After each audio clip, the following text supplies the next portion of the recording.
ফের নদিয়ায় উদ্ধার হলো বিপুল পরিমাণ ফেন্সিডিল। নদিয়ার চাকদা থানার পালপাড়া পাঁচপোতার মোড়ে একটি ছোট গাড়িকে সন্দেহবশত দাঁড় করালে সেই গাড়িতে তল্লাশি চালালে উদ্ধার হয় 994 বোতল নিষিদ্ধ কাশির সিরাপ ফেন্সিডিল। মঙ্গলবার মধ্যরাতে চলছিল নদিয়ার চাকদহ থানা ও রানাঘাট পুলিশ জেলার ক্রাইম ব্রাঞ্চের যৌথ উদ্যোগে 12 নম্বর জাতীয় সড়কে নাকা তল্লাশি।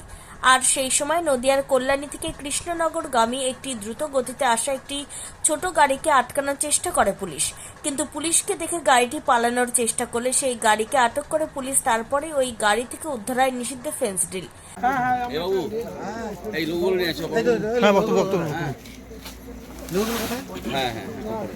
আকাশ লোকটা দেখবেন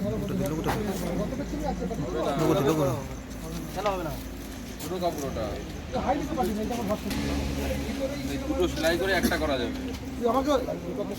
এটা হাইন্ডিক্যাপটা, এটা হোয়াটসঅ্যাপ নাম্বার। সেলাই করে একটা করা যাবে। ছোট সবান তো বলো এই দুটো এই দুটো ছোট বিশ্ব বক্তব্য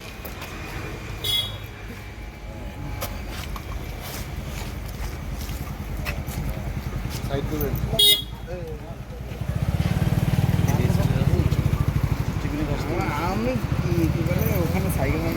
টিফিন তো ক্যাফে থেকে দেবে তো।